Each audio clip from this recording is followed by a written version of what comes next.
Yo, what up, everyone? Good morning.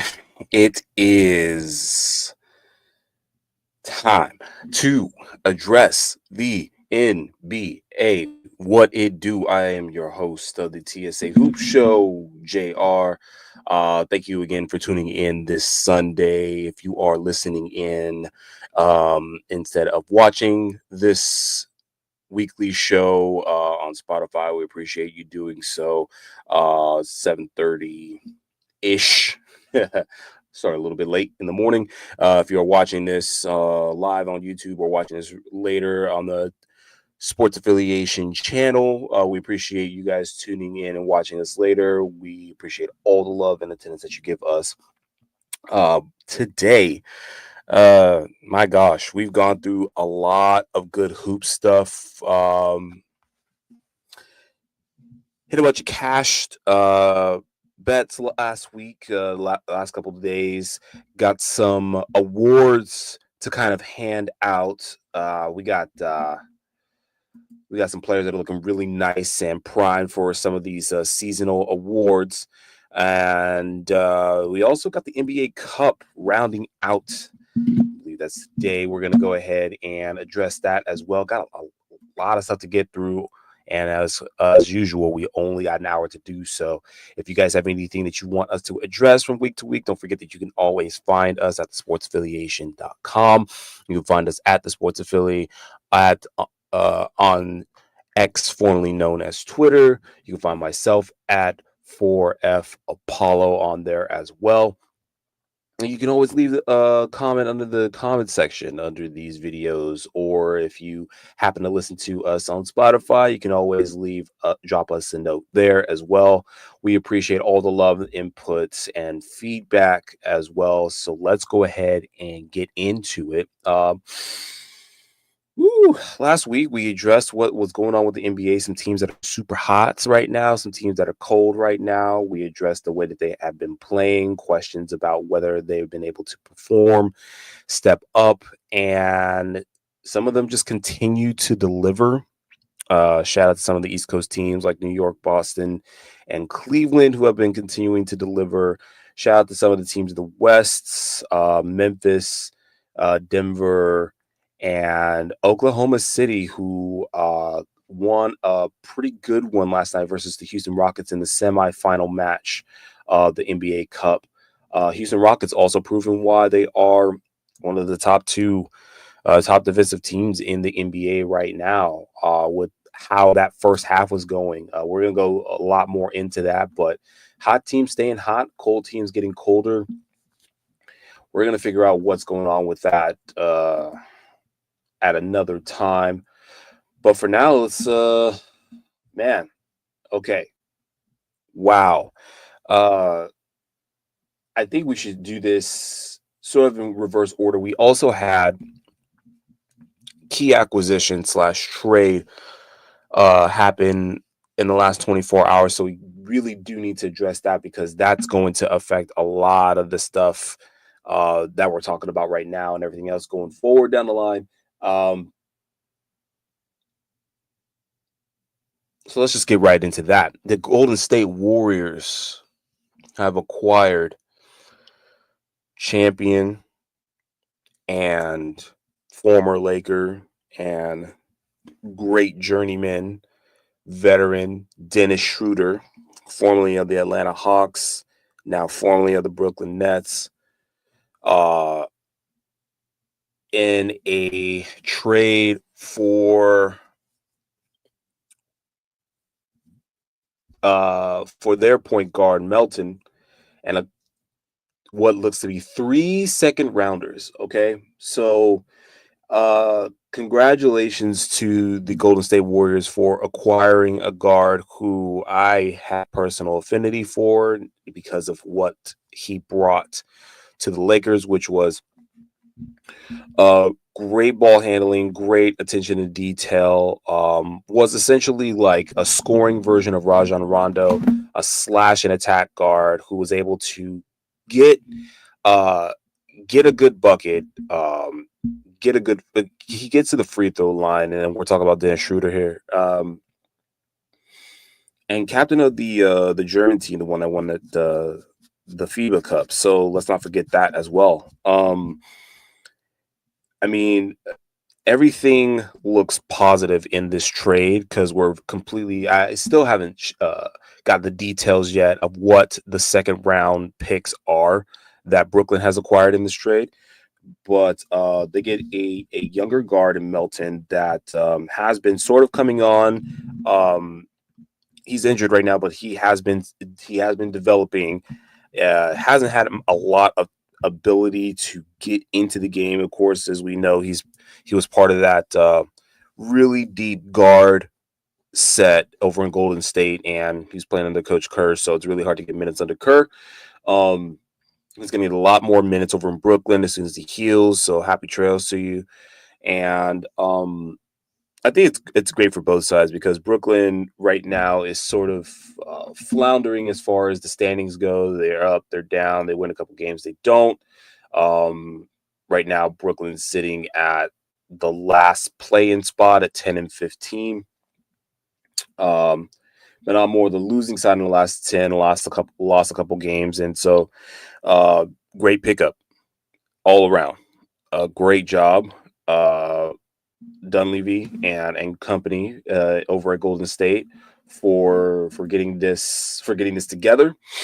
And what that's going to do is it's going to help a Golden State team that has been surprising a lot of folks. They've been sort of reeling lately, but they were up there in the top three for the first few weeks. Shocked a lot of people, shocked myself. It's going to help them get right back up there because they're going to want to continue to crack that top set and also allow Steph Curry in his last seasons to completely flourish and do what he does best, which is slash, attack, and score more than worry about handling the ball. So it's going to be exciting to see how this next 2/3 of the season plays out for both Schroeder and the Golden State Warriors. It's going to be interesting to see where Kerr has Schroeder at, if it's going to be more of a second unit player or if he's going to have him come out and start in some sets. Interesting all around.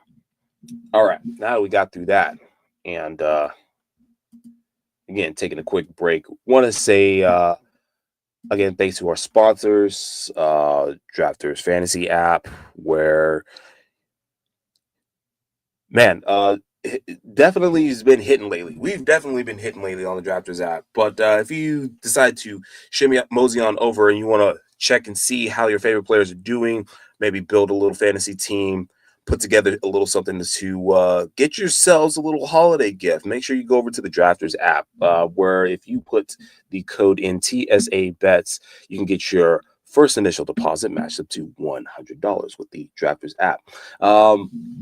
Speaking of the holidays, we're getting a lot closer to it. And before we get more into sports, it's going to be a little interesting this holiday season for some folks. I want to give a special shout out and hope you guys are safe to my folks up north in the Santa Cruz area. Had what looked like a tornado drop down in the middle of Scotts Valley. There's some video of it up there.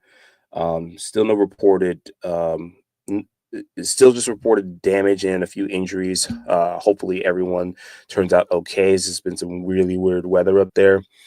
We haven't got much down here in San Diego, but thoughts, prayers, concerns up to the folks up in the Scotts Valley area in Santa Cruz County.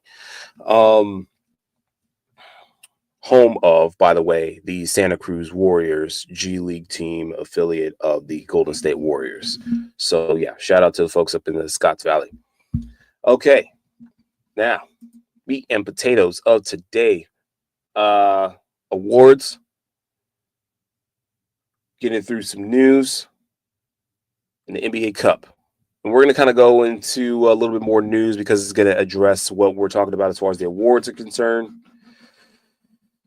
He was hot. He's on TikTok, millions of viewers, and now he's out for possibly the remainder of the season. Jared McCain of the Philadelphia 76ers out. He is out. He is out. He is out. He was doing so well. He was basically the favorite to win Rookie of the Year.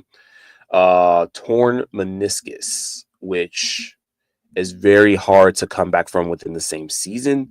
Is definitely a procedure that you can get through and come back and continue to play. But with the way that this kid was explosive and playing, I mean, he's still young. Jared McCain is, let's see here. How old is my boy?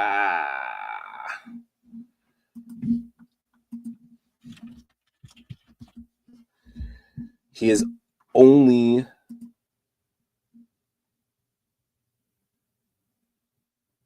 20 years old. So that's good. I'm not speaking from personal experience. My wife could tell you how how to recover from a torn meniscus. She's had a couple of surgeries on that ACL, PCL as well, and recovery time just is going to depend on that rehab and how bad the tear is and how well that surgery goes. But shout out to Jared McCain, who was the proverbial favorite to win Rookie of the Year. He came out and he was helping Philly sort of stay relevant. So shining light in a very dismal season with now himself and Joel Embiid, who got smacked in the face the other day and is out as well. I believe they said 4 to 6 weeks for Joel Embiid. And it's just hit after hit after hit. And I'm sure that Paul George is tired of going on to teams where the main character ain't main charactering. Like, guys, I'm supposed to be the help coming in, and you guys got me stepping up like I'm supposed to be the main character. It's starting to sound a lot like Power, the Book of Ghosts right now. We got guys that are supposed to be stepping up and being the team. And Philadelphia is looking more and more and more like a lottery team. It's absolute confusion, chaos, and disdain. I'm sure the fans aren't too happy about that, or they're probably not even paying attention because the Eagles are doing so well. Who knows? Maybe we'll ask a Philly fan to see how they feel about the situation right now and in Philly. But yeah, Jared McCain now is out. That leaves it open to rookies like Stephon Castle, who's sort of on again, off again, coming into his form as doing great on the defensive end. Hasn't really developed that offense yet, but if he does, he's the next one there. I would say our Laker Dalton Connect, my boy, up there as well. I put the bet on him for possible Rookie of the Year candidate. Hasn't been doing too well lately. He's been very, very, very paltry from the 3-point line, which is what he's been known for, which he came onto the scene for the Los Angeles Lakers. But he's still up there with good odds on him. So a couple of guys to look at there. We talked about Dennis Schroeder and Golden State. LeBron having taken some time away from the Lakers for personal reasons. Most folks say that it's in reaction to the trade rumors, talking about trading LeBron away in what most think are his last season now on the Lakers, and possibly just kind of sitting back and looking at the landscape, maybe put together some sort of way to get traded to another team so that way he could win a championship this year. Because he did the thing where him and Bronny James in the league together now, his son. But now it may be possible that he really is reevaluating what he's doing as a basketball player and deciding to hang it up. And we're seeing some of the results of that right now. The Lakers just coming off of a really bad loss against Minnesota the other day. And now they're going to be going up again against a red hot Memphis Grizzlies team right now that's just been killing it, been torching it, it's been coming alive. And John Morant's been just absolutely insane. Mr. I will have no dunks and then dunks the ball, taking that Memphis team to the second spot. While the Lakers sit at, I'm going to get that for you. I believe it's 9th. Nope, 10th.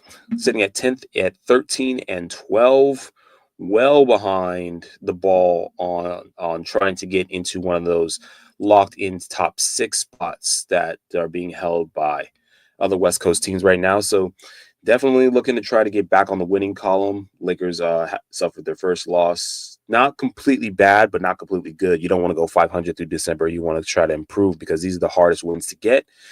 Pretty hard schedule and no LeBron. So we'll see how that shakes out for the Los Angeles Lakers. Oh, and speaking of where teams are sitting at right now, we need to quickly address what the standings are. We are a quarter way through the season, y'all. The NBA Cup is popping up on Tuesday for the final in Vegas. We're getting through. Most teams are getting through 25 games ish, a little over 25 games. And right now, here's where the standings lie: 1 through 6, Cleveland, Boston, Orlando. We don't talk about them enough.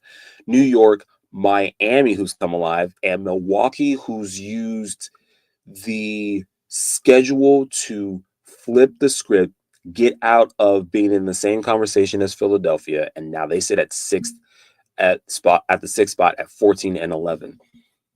They are one of the 2 teams that will be going for trying to win the NBA Cup this season. It's them versus Oklahoma City. It's going to be an interesting game because, again, you have Giannis, who is basically the second most grossing fantasy player. I say grossing is like the number of points that he's been amassing because of all he's been doing on both ends of the court. The two-headed dragon going along with Damian Lillard, who has been coming on in his own form as well, helping his team just shoot the lights out against some teams. Going up against an OKC team who is the top defensive team in the NBA right now. In fact, if you saw any of either game yesterday of the semifinal matches, in the OKC game,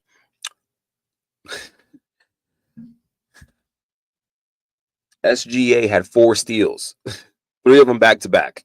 Okay, you're sitting there picking pockets. He looked like he could have been a defensive end or something like that. Was just ball hawking all day. And it's going to be kind of interesting because the Milwaukee Bucks right now, they're really good offensively, but they don't share the ball a lot. They were like 24th in the league in assists. And so it's going to be interesting to see what happens when they try to pass around the ball, when they got guys like Hartenstein kind of hawking down on GA. I don't think it's really going to matter much, but it's going to be interesting to see how the offense flows in the Doc Rivers offense versus a very good defensive team. So that's coming up on Tuesday. Hawks then are right behind the Bucks, who were the semifinal team as well, featuring who I think most improved player and possible defensive of the year candidate, Dyson Daniels, along with Trae Young. Talked about them before. Indiana Pacers then go 3 games behind the Hawks, which are sit at the 8th spot, sit at 11-15. Then Chicago, and then Brooklyn. So that's the 7 through 10 right there. And then right behind them on the outside looking in behind the Brooklyn Nets are the Detroit Pistons, who find ways to win some games. So don't be surprised if they play themselves into a play-in game and end up in the playoffs somehow, some way. It'll be interesting to see what that team does and how well that team improves overall. In the West. Now, Cleveland In the East, 22-4, Boston 20-5. Top two teams, right? In the West, Oklahoma City Thunder at 20-5. So that makes Oklahoma City about second, third in the league overall. So if we're looking at how things are going to shake out as far as the playoffs are concerned and who's going to get that home seating overall, that nice cushion that Cleveland has built is starting to be eaten away. And now we're looking more and more like Oklahoma City could bring uh, home court advantage to Oklahoma City throughout the playoffs. And I'm going to get into why that's important in a minute, because a big thing about viewership has been going around social media, and we talked about it over the last couple of weeks. I felt that it may be important to address why seeding may matter for viewership as well. We'll get into that in a bit. But right now, the 1 seed Oklahoma City Thunder, 2 games back of them. Memphis Grizzlies at the number 2. Then it goes Houston, who was the semifinalist in that game. We just mentioned that. Dallas right behind Houston. Golden State Warriors behind them. Denver sitting at that final secured spot at 13-10. Right behind them in the play-in seeds. Minnesota at 7, Phoenix at 8, LA Clippers at 9, LA Lakers at 10. And then right behind the Lakers are the San Antonio Spurs, who, of course, sit at 11 because the Lakers own the tiebreaker for the season. So, right now, the West is looking a little bit more compact because teams are 2 and 3 or 1 and 2 games apart, not that far apart. I mean, a lot of 13-win teams are separated essentially by a loss or two because they didn't play a certain game or not. 13-win teams right now: Sacramento, San Antonio, Los Angeles, Phoenix, Minnesota, Denver. 1, 2, 3, 4, 5, 6 teams, and they're all separated by 1, 2, or 3 games because of how many games that they played and their losses. And so when they talk about the head-to-head, some teams are seated where they are because of played games earlier. So we could see huge shakeup in standings all the way through the All-Star game. Going to be really interesting to watch and see who ends up with that 6th seed right now, because again, you get one team to win one way or another, then the standings flip on their head. Really exciting if you're a West Coast team because every win counts, every win matters, and you're gritting your teeth for every L that you could possibly take. And now, I mean, let's go to what do we got? What do we got right now? I mean, best odds to make this thing. I'm looking at, if we're looking at a huge outlook, I think in the West, the only team that's in absolute danger of not making the play-in game are the Lakers, because with LeBron being out and the team still trying to figure out all of its injury issues, no one really being able to figure out what's going to happen with trades.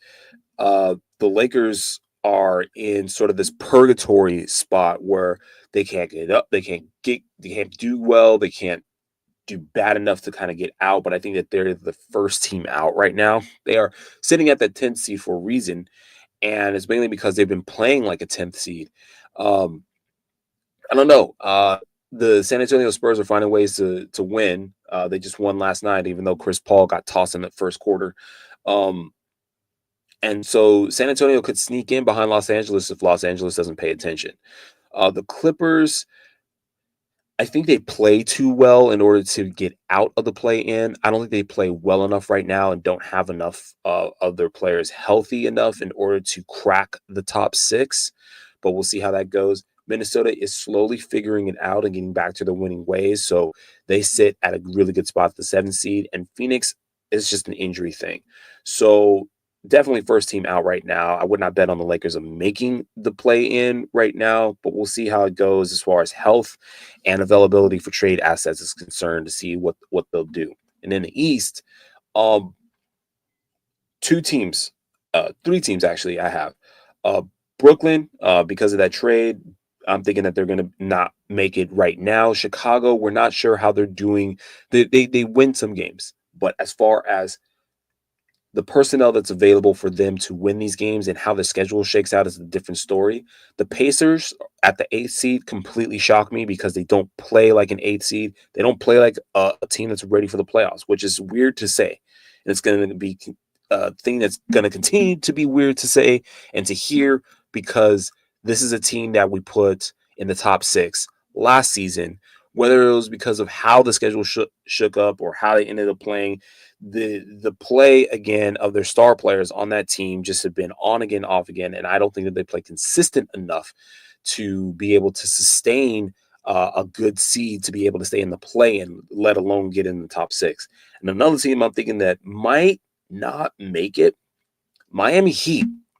Now they're sitting at the 5 seed right now. They have a winning record, but they're with the trade rumors surrounding guys like Tyler Hero and Jimmy Butler, with the way that this team has to find ways to get extra scoring out of some players, I don't think that they can squeeze enough out of that lemon in order to sustain that 5 seed.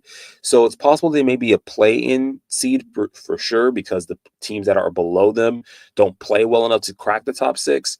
But as far as sustaining where they are at that 5th seed, I think that the firepower Milwaukee's coming on, New York staying too well, and they're gelling at the right time. And then that top 3, I think it's just impossible to crack that top 3 right now. So Miami Heat might be in danger of they're. I think they'll make playoffs, but I don't think that they're going to be one of those for sure seeds at the 1 through 6. So keeping an eye on those teams, the Heat, the Bulls, the Nets, and the Pacers to see how the standings shake up over the next couple of months or so. Now, taking a second to flip the script and flip on over to the NBA Cup. Y'all. Oh man, what a game the last games. Giannis Antetokounmpo is playing like he wants to be the NBA Cup MVP, which is a thing. And I believe it could feed into regular season series MVP. It's been coming on strong in his last game against the Hawks. Just give me a quick recap here. Bucks over the Hawks 110-102 for those that didn't actually get to watch the game, and ended up going 10 for 15, which is a great shooting percentage. Had 14 rebounds overall, went off for 32, darn near triple-double. He was an assist away from a triple-double last night, so absolutely crazy. Of course, Damian Lillard joined him in the double-digit scoring, had 25 of his own. This team is looking really, really good. Short rotation, of course, so we had, let's see, rotated 9 for that game, whereas Atlanta rotated 11 last night. Of course, Trae Young went off for 35. He's the scoring machine that he is. Dyson Daniels nearly had a double-double, only scoring 11 in that game. So it knew how to defend against him. And then Jalen Johnson, the other young talent there, had a 15 and 10, had himself a double-double. So this team so Atlanta's coming together, but Giannis Antetokounmpo is showing why he should be heavily considered for the MVP this season in that NBA Cup game, getting his team to the finals. And then on the other side, Oklahoma City doing really, really well. That first half, I'm just telling you, if you want to watch what basketball is supposed to be, watch the first half of that game. There are a lot of great spots of where execution from the defensive side is done very well. It's getting a lot harder to score in the NBA. So some of these higher scores that you were seeing, these inflated scores of the 130s and 140s from last season, are starting to drop off significantly. You're starting to see teams win 92-91. You're starting to see halves be scored. Oklahoma City had one of its lowest scoring halves all season last night. Which you think it may not be good. Bob Myers went on TV, former GM of the Golden State Warriors and now NBA analyst. He went on and said, maybe we want to see a lot more scoring. It's not something that we want to see, but I Disagree there. Very well job putting together the team that gave us the Splash Brothers for a few seasons, but I don't think that the game that you want to watch, Bob Myers, is the game that we want to watch for just basketball in general, because basketball was played last night. You got to see talent all around the board from all kinds of players in that OKC versus a Houston game. In fact, I would say that if you wanted to try and see what type of team could crack the code and possibly give the rest of the nation some hope and give the NBA some hope and get some life back into it, you would go back and have kids watch that game. Why? Because there's a lot of young talent in Houston. There's a lot of young talent over at OKC. And you're looking at two teams that could possibly be in the NBA Finals. Yeah, it's going to take them some time to get their three-point shots and their scoring ability together. Yeah, you don't get a 100% team in OKC because Chet Holmgren is still out. But I'm telling you, you want to talk about the reason why kids were doing the finger wave decades ago with Dikembe Mutombo, the reason why they flex on them like Joel Embiid does for blocks, and what they do with Giannis when Giannis gets those great blocks. Human highlight, by the way, last night from last night's game. Go back and watch that game because guys were playing some really good ball last night. SGA helped his team get to a win with 32 points, backed by backup man Isaiah Hartenstein, who is doing absolutely phenomenal for this OKC team. He scored 21, had 8 rebounds himself. Didn't get that double-digit rebound that we're used to seeing, but he's doing very well for himself after coming over from New York. And of course, Jalen Williams, who just continues to impress game after game, coming alive with 20 himself. And they won 114. What was the score? 111 to 96. Again, great game, and I think that they're going to really take it to the Bucks on Tuesday. I think that OKC wins that game. And then just some questions that we had. Just trying to figure out. Now we're talking about viewability, and I talked about that Bob Myers statement right there. And I talked about OKC possibly getting the number 1 seed overall at home. One of the things that come up in talks and conversations within the NBA specifically, small market, big market. The thing that the NFL does not have a problem with is small market, big market, because every single one of its teams are featured are featured in its own very special way, has history. Everyone gets a highlight, from the best team to the worst team. Every city gets a highlight, and everyone loves each particular team for a reason. The NBA, however, conversely, does have a big issue because it has big markets, big market teams, and small market teams. On the small market side are teams like Houston and OKC, who we got to see last night, who finally got a big enough stage for people to watch. And there were talks about that they were the wrong teams to watch as far as viewability. And I believe the jargon and what the media is doing as far as what the NBA is doing to try to promote these games, they're doing a bad job of that, because you have on one side of the ball in OKC, you have SGA, who was one of the top vote getters for MVP last season, and I think that should be talked about more. You have a second-year coach, Mark Dagnall, who's I keep pronouncing his name incorrectly. We're going to get that right eventually one day. Who is continuing to keep this team at the top spot.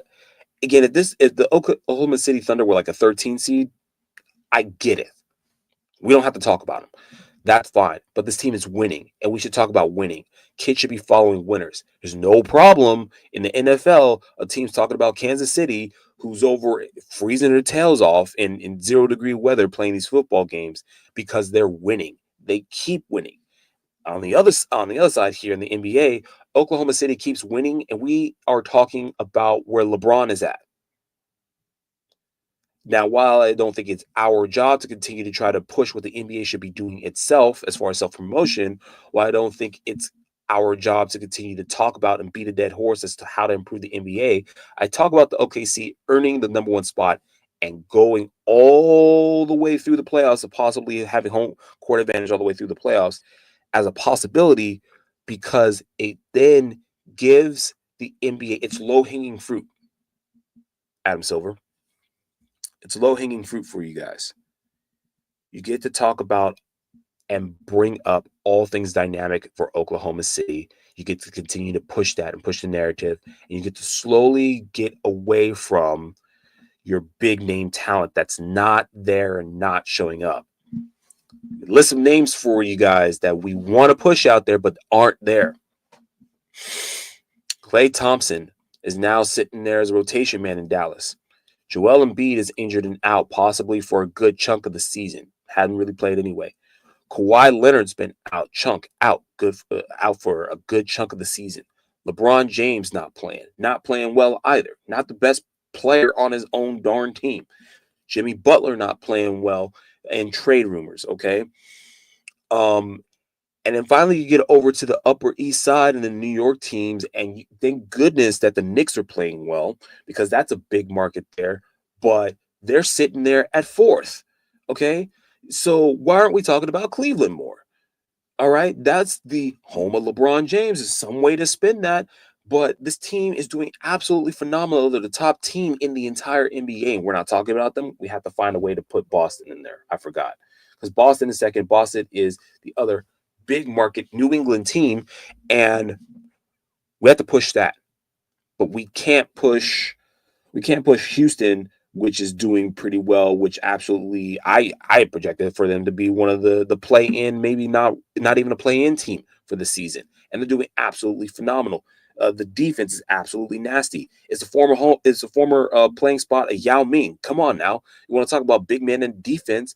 Why don't we talk about that? Why don't we talk about Alperen Şengün, who's been doing absolutely well for the Houston Rockets? Great acquisition and has been helping push this young team with players like Thompson and great vets on that squad. I just do not get for the life of me why the league continues to push the same 5-6 teams every single season, and we have great basketball being played. The standings are absolutely are the thing that's showing you guys these teams. Watch these teams, and I'm so glad that the NBA Cup is going to be featuring one of those said teams because it finally forces the NBA, the media, and all the fans to watch teams that they don't normally watch.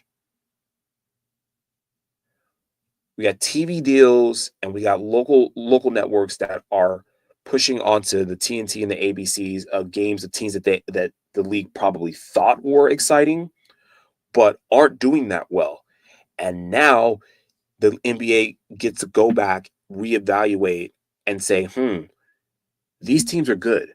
Maybe we should show teams good basketball. We should show teams winning. If you show a winning team winning a lot on the biggest stage, more people are going to want to follow those winning teams. They're going to want to follow winning ball, and you're going to improve that. It spins in on itself. It builds itself up. But we got to wait until we get to Vegas on a Tuesday for you guys to watch Oklahoma City. Oklahoma City is probably going to have to win this cup, and then win out the rest of the season in order for you guys to continue to watch. I'm telling you, watch good basketball. Predictions from that series. I think that what's going to shake out of this is that we're going to see Atlanta make a one last trade to try to continue to push because they're playoff bound. I think that they're onto something. I think that having the personnel they have now is helping them a lot more than what they had last season. I think it's giving their top pick, Zachary Richichet, an ability to finally flourish and see what it's great when you have a rookie to see what winning ball looks like, because that allows the culture to build within that player, that allows the talent to flourish within that player. And I think that next year we're going to see, or even in the playoffs, if Atlanta once Atlanta gets there, we're going to see Richichet shine.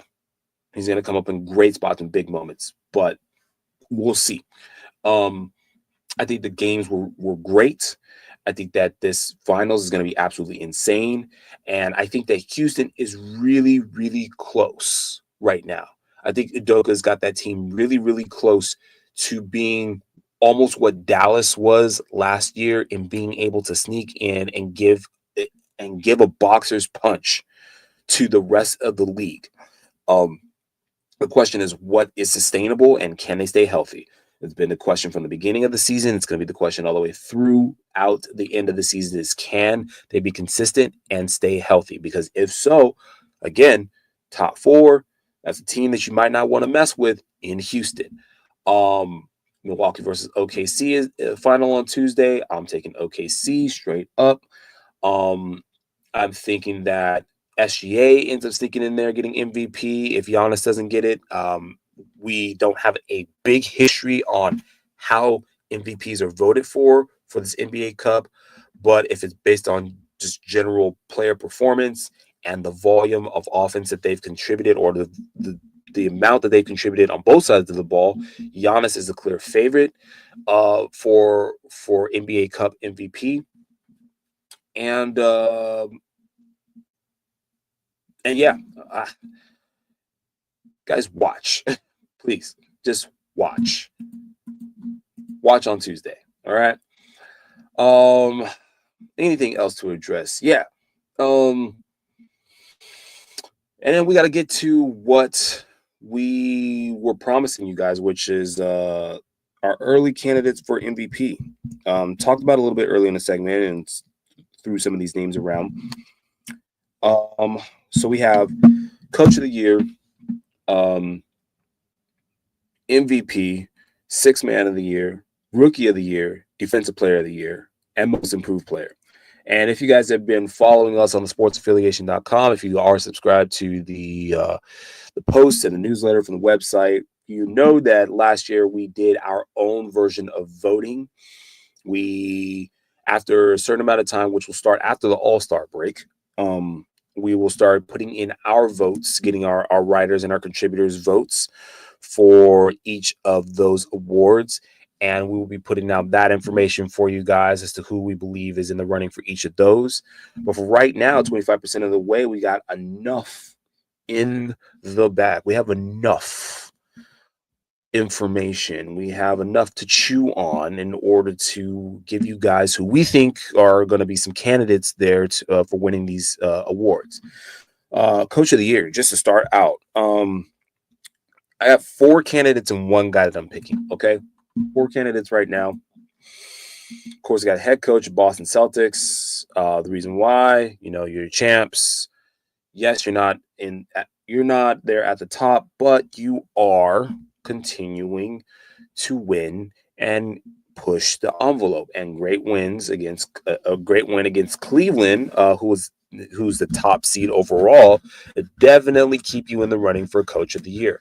Yeah, I know that Coach of the Year doesn't necessarily go to front runners, and they mostly go to teams that have significantly improved from last season to this season in whichever coaching year that it is. But I still think that you should get the credit of maintaining focus. It's not the first ring that gets you. It's the second one. It's the chase after that follow-up that's the hardest because of maintaining focus. And I think that that coach deserves it. Next one, of course, this one's low-hanging fruit. Head coach of the Cleveland Cavaliers. And for all intents and purposes, the reason why is because of how annoyingly hot Cleveland started. It was, God, dog, they were 15-0. It was like they weren't going to see an L until January, the way that they were playing. Of course, some of those games were 1-point wins, 4-point wins. It's very close. But Cleveland right now still sitting at the top, 22 and I keep saying 22-5, 22-4. They got Brooklyn tomorrow, away in Brooklyn. Kenny Atkinson definitely killing it. Definitely got one of my vote. Definitely got my eye on them for Coach of the Year. And 2 other coaches that I want to put out there again. Mark Daigneault. He is continuing to keep this team relevant. I know that we could talk about SGA all day. We could talk about how the players are doing well. We could talk about Jalen Williams, et cetera, et cetera. But to be able to coach and keep your team relevant in back-to-back seasons and keep them in the conversation for one of the best teams in the NBA, absolutely insane what this guy is doing with this team, and I think he's one of those candidates for Coach of the Year. And then my last vote, this may sound kind of weird, kind of interesting. I don't know how you would take for this, but Steve Kerr. Steve Kerr, the Golden State Warriors. This is a team that, after seeing them basically fall apart last season, trading away what they thought was one of the core assets or losing one of the core assets in Klay Thompson. Interesting acquisitions in players like Buddy Hield. And now we're looking at this trade from Melton to Schroeder. Um, Great moves have been made. Players have been coming out of their shell and absolutely torching the league. This team who wasn't even supposed to be a play-in team this season is got one of the top assured spots for the playoffs right now. It's got a winning record and is looking absolutely phenomenal. It was one of the top 2-3 teams just a few weeks ago. Of course, they hit some bumps in the road, but Steve Kerr deserves to be commended for the job that his players have been doing with and without Steph Curry. Okay. They've been winning a lot of games without Steph Curry, and that's a big thing to say, because to be able to win without your star player and then get your star player back into the rotation and then continue to win, absolutely phenomenal. It shows the chemistry that Kerr has built there. What they're trying to accomplish is continue to be effective, and they're doing it in, again, we always say it, the West is the best. It is very hard to win out here in the West, and they're doing what they need to do. So those are my four candidates right now. And right there on the edge is Ime Udoka. And why I say on the edge is because Houston is winning. They're the third seed in the West, but they tend to lose games, which they really should win. And I'm not really uh, seeing the complete body of work at the moment. Would like to see a little bit more offense come out of some of their players. They're a really young team, so it's going to be interesting to see how Udoka gets his team short together and plays down the stretch. Udoka is the same coach that took Boston all the way to the finals a couple years ago. So he's got the chops to do it. It's just a question of what these kids are doing. And again, we're still waiting to see how Reed Shepherd does. Reed Shepherd has been doing pretty decent. He's one of the dark horses who I would say is in the running for, and let's move on to the next award, Rookie of the Year. Okay, so rookie watch, y'all. Rookie watch. Rookie. Maybe that'll be a good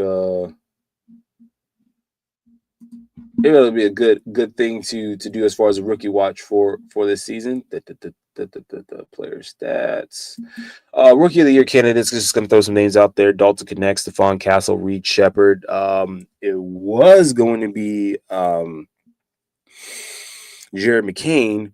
Now, interesting thing about the Rookie of the Year award: you do not have to play the required 65 games in order to be eligible for that award.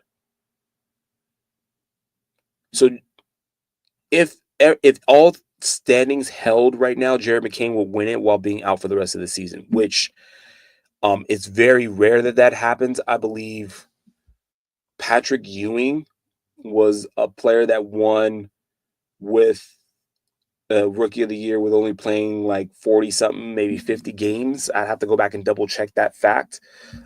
It's very rare that a rookie doesn't play a lot and then still qualifies or wins that award. But it'll be interesting to see how the standings sit for the rookies right now. But my personal bet is on Dalton Connect. That team turns it around. LeBron James comes back, and the 3-point specialist becomes a lot more of a volume scorer. Gets into his Klay Thompson bag, and ends up winning that award, coming back on a steal. But in order for him to win that award right now, the Lakers have to get out of the play-in spot. They have to get into a playoff spot, and they have to start taking down fellow rookies in that same class. Has an opportunity coming up in some games against Houston, but we'll see how that goes. Has some opportunities to do that in games against San Antonio as well. Most improved player, Dyson Daniels is up there right now for me. Cade Cunningham is up there for me.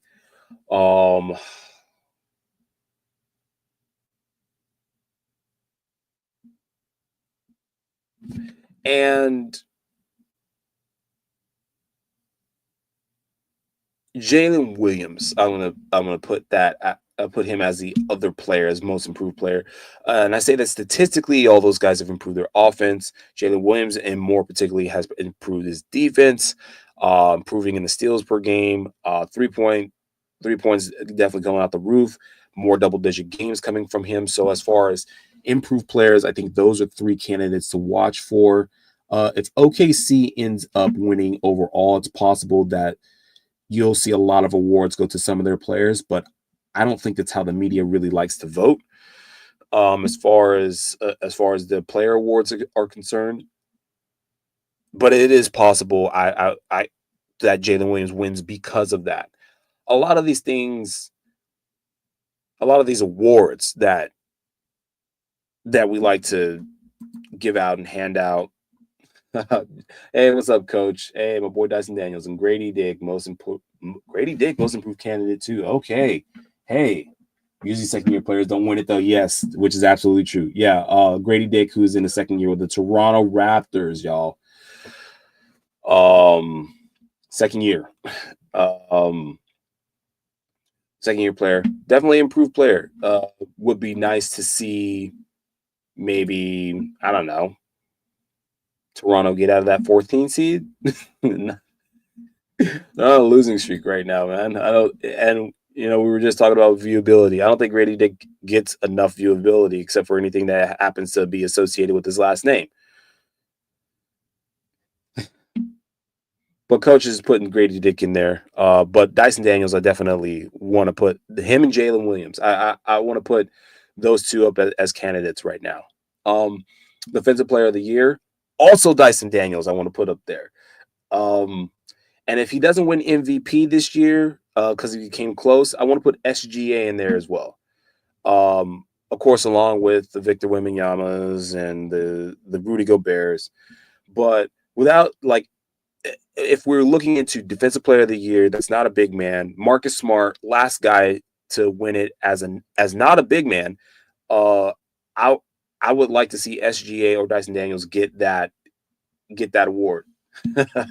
Yeah, Dyson Daniels, your boy. Coach will tell you to this day, man, you guys should look out for my boy Dyson Daniels. He's been saying it since he was in New Orleans. Okay, so y'all need to go follow him and go check in with him and say, why do you like Dyson Daniels so much? And he will give you a dissertation on that. Okay. Defensive Player of the Year candidates again: Victor Wembanyama, Rudy Gobert, of course, defensive stalwarts there in the paint. Isaiah Hartenstein. Okay. Let's put him up there, okay? Because he's been having some big plays this year. Dyson Daniels, of course, with the steals. They're playing some great defense on some very, very great players. Again, if you go back to that game of Atlanta versus Boston, that's a whole highlight reel of why Dyson Daniels deserves this award, okay? So go back and look at that. And then, again, I mentioned SGA. If you coach is sitting there. He's plugging himself. He was on before the draft. We got you, coach. we know he was on it. SGA. You go back and watch last night's game of Houston versus Oklahoma City. A lot of those scoring opportunities and fast breaks were created by the combination of the smothering of Isaiah Hartenstein there in the paint and the ball hawking of SGA. Blazers taking Sharp over Daniels was a mistake, but Sharp at least been better than Shaedon Sharp has been better this season for Portland than last season, and just like just like anything else, it takes time for those things to stew. But what they're doing over in Portland is anyone's guess. It's still a mess over in Portland. So we could talk about individual players and how they're improving, but the biggest jumps have been happening to players that have been available on the biggest stages, which is why we get to talk about Dyson Daniels right now, because Atlanta was there in the NBA Cup games, because they had that great win against Boston. You want to put these big teams up there, NBA, I'm going to tell you, man, you're going to get sucker punched by some of these quote unquote small market teams. The NFL doesn't have small markets. All right. Everyone knows who the Tennessee Titans are. Why don't everyone know who the Memphis Grizzlies are?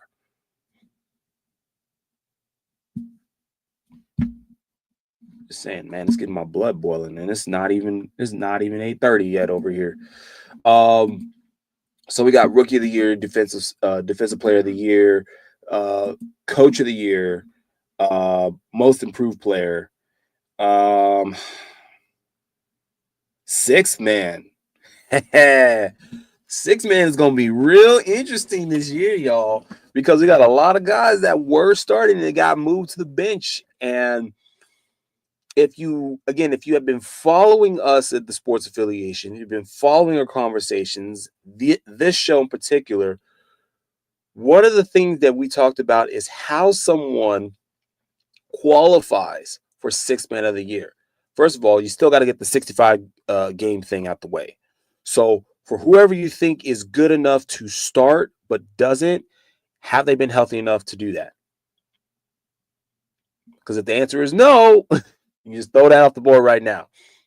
So 25 games into the season, so which means that if the quick math plays out, 57 games left. So if they haven't been playing for at least if they haven't been playing for at least a third of those games, Joel Embiid, if they haven't been playing for at least 8 of those games, they're probably not going to qualify because they got to play for the rest of the season in order to qualify, which is probably not going to happen. If you didn't play much to start out with, how are we going to expect you the rest of the season? Now, the question then becomes if the player has played enough time from the bench, from the second unit, in order to qualify. And last year we had a few guys that got relegated in a bench role that we believed played enough from the bench because of either injury or the coach was switching up the lineups, that didn't qualify because they played too many games as a starter. Jordan Clarkson, we're talking about you, my guy. Always in the running for someone that is good enough to start, should start, but ends up playing from the bench because either the coach wants to develop the kids that are behind all the have to play majority off the bench. Yes, we know that. But what is the majority? And is it minutes played of each game? Because if you play, say if player A plays 65 games, and in all 65 of those games, they play,